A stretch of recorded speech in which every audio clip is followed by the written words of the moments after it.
It was a warm Saturday evening in Seattle, the kind of night that seemed made for memories. The city glowed under a golden sky, and the air was filled with anticipation. People spilled onto the streets, laughter echoing between buildings as friends made their way to the heart of the city. This was a night meant for music and celebration, a time when worries faded and the only thing that mattered was the beat of the music and the company of friends. Over 5,000 people had gathered at the festival grounds, their excitement building with every song. The crowd swayed together, united by the rhythm, as melodies pulsed from the stage and colored lights danced overhead. But in an instant, the rhythm was shattered. An act of violence erupted in the middle of the celebration, catching everyone off guard. The music faltered, replaced by screams and confusion. Amidst the crowd, a knife was drawn, and a life was tragically cut short. Paramedics rushed in, weaving through the chaos as police tried to restore order. The sense of safety that had filled the air just moments before was gone. The festival's joy turned instantly to confusion and fear. Friends clung to each other, searching for loved ones while others tried to make sense of what had happened. The community was left to ask, how could this happen here, in a place meant for joy? The attack's suddenness was its most terrifying feature. One moment, unity and music; the next, panic and dread. People fled in every direction, their faces etched with disbelief and terror. Music festivals are supposed to be havens, built on trust and goodwill. Places where strangers become friends and memories are made. For many, these gatherings are a symbol of hope and togetherness. That night the trust was broken, and the foundation of these gatherings was shaken. The sense of invincibility that often comes with large crowds vanished, replaced by a sobering reality. The tragedy, a young man dead, others wounded, sent shockwaves far beyond the festival grounds. News spread quickly, and the city was left reeling, struggling to process the senseless loss. The city was left with a profound sense of loss and urgent questions about safety. In the days that followed, Seattle came together to mourn, searching for answers, and hoping to heal the wounds left by an unthinkable interruption. The festival had all the hallmarks of a perfect summer night. Thousands gathered, music soaring, joy everywhere. No one imagined this unity would become chaos and heartbreak. The first sign of trouble was a subtle shift. Screams mistaken for cheers, then panic spreading like wildfire. A surge in the crowd, desperate to escape an unseen threat, turned celebration into a frantic scramble for safety. The music faltered, replaced by shouts and the wail of sirens. Emergency services arrived, moving through the disoriented crowd with calm urgency. The grounds, once vibrant, became an active crime scene under flashing lights. What was meant to be unforgettable for music became unforgettable for tragedy. The swift response of first responders was crucial, but the horror lingered. The sirens marked the end of the party and the beginning of a long, uncertain night. In the aftermath, the full scope of the tragedy emerged. Police confirmed 1 dead, at least 2 injured, a young man's life cut short. The investigation began amid chaos, with detectives struggling to secure a scene trampled by thousands. Witnesses were scattered, making it hard to piece together what happened. No suspects were in custody, and the motive remained a mystery. For over 5,000 attendees, the trauma was lasting, their sense of safety shattered. The festival became a place of fear, not just music. The psychological toll was immense, leaving many reluctant to return to large events. City officials and organizers offered condolences, but words felt hollow. The night ended not with music but with a city left to mourn and search for answers. To truly grasp the horror of that night, we must listen to those who lived through it, the people whose lives were changed in an instant. Their voices, raw and unfiltered, paint a picture far more vivid than any headline or statistic ever could. A young woman near the stage recalled, "At first I thought it was just excitement, then I heard a scream of pure fear." She described how the music was suddenly drowned out by chaos, and how the energy in the crowd shifted from joy to terror in a matter of seconds. Faces changed, pushing started, and panic took over. We didn't even know what we were running from. The confusion was overwhelming. One moment, everyone was dancing.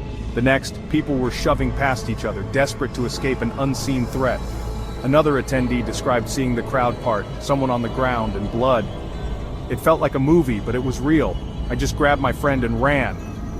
The surreal nature of the scene left many in disbelief, unable to process what was happening as adrenaline took over. The shock was universal. No one expected violence in a place meant for escape. People clung to each other, searching for loved ones, their faces etched with fear and disbelief. The sense of safety that festivals usually bring was shattered in an instant. You go to a festival to feel free. To have violence invade that space, it's just wrong, said another. For many, music festivals are a sanctuary, a place to let go of worries.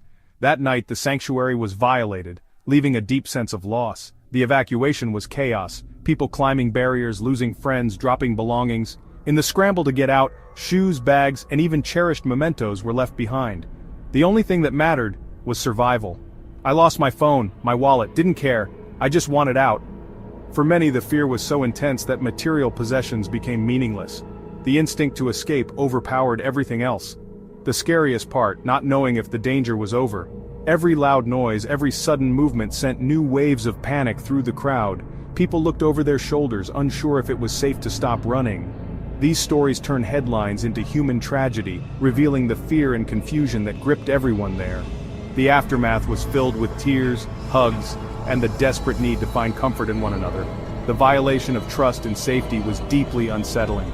Many described feeling betrayed by a world that was supposed to be safe, their sense of innocence lost in a single night.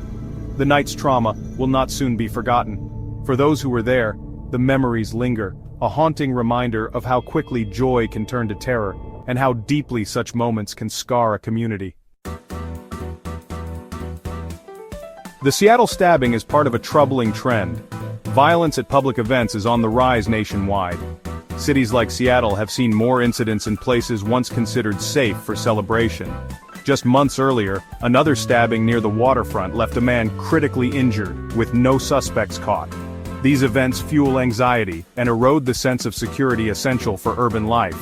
Experts point to societal stress, economic uncertainty, and the volatility of large crowds as contributing factors. The effect is clear. Public spaces are more dangerous and safety institutions are under pressure. This is a national and global issue, with violence reported at everything from sporting events to parades. The Seattle tragedy is a stark reminder that our celebrations are vulnerable and urgent action is needed. Ensuring safety at public gatherings is a global challenge. Different countries face different threats, but the vulnerability of crowds is universal. In France, during the Fête de la Musique, 145 people reported being stabbed with syringes, a terrifying new form of assault. These needle-spiking attacks, mostly targeting women, caused widespread panic and exposed gaps in security. Traditional measures like metal detectors can't catch every threat, forcing authorities to rethink their approach. With hundreds of similar incidents across Europe, it's clear that threats are evolving and require adaptive solutions. Whether it's a knife in Seattle or a needle in Paris, the goal remains: gatherings must be safe from violence. In the wake of tragedy, Seattle responded with grief and a demand for change. Officials and organizers pledged support and promised to review security protocols. But the real momentum came from the community, calling for stronger measures: metal detectors, bag checks, and more visible security. The public wanted proof that safety was a top priority. The debate expanded to crowd management, staff training, and emergency response plans. Leaders emphasized that safety isn't just about keeping weapons out, but fostering respect and awareness. The tragedy sparked a citywide dialogue on what it means to host safe, vibrant public events. Seattle's response was not retreat, but a collective effort to build a safer future. The search for solutions is now a top priority. The focus has shifted to proactive prevention, using technology, policy, and training. Advanced screening systems like high-throughput weapon detectors are being explored to improve entry security. Legislative action, such as California's law requiring date-rape drug test kits in bars, offers models for empowering individuals and venues. Smarter security means better trained staff, behavioral detection, and seamless coordination with law enforcement. Drills and simulations can prepare everyone for real crises. Public awareness is vital. See something, say something must become second nature. True safety will require a network of strategies from tech to community engagement. The festival tragedy left a mark on Seattle, a city known for its vibrant music scene and close-knit communities. The pain is real, and the loss is felt by all. But moving forward means more than mourning. It means honoring those we lost by making our public spaces safer, more welcoming, and more resilient for everyone. The answer isn't building fortresses or creating barriers that separate us. Instead, it's about rethinking safety in a way that allows joy and security to coexist. We need to create environments where people feel protected, but also free to celebrate, connect, and express themselves. That means a thorough review of security standards, looking at what works, what doesn't, and how we can adapt. Each event is unique, so our approach to safety must be flexible, tailored to the specific needs and risks of every gathering, whether it's a small concert or a citywide festival. To do this, we need a commission of experts, event organizers, law enforcement, and community members. Together, they can set new guidelines that are both effective and adaptable, ensuring that safety measures are practical and inclusive, not just reactive. But policy alone isn't enough. A cultural shift is essential. Organizers must clearly communicate safety protocols, and attendees should feel empowered to play an active role in keeping events safe. When everyone understands their part, safety becomes a shared responsibility. Simple actions like reporting suspicious behavior, staying aware, and looking out for one another can transform a crowd into a vigilant, caring community. It's about building trust and encouraging everyone to speak up if something doesn't feel right.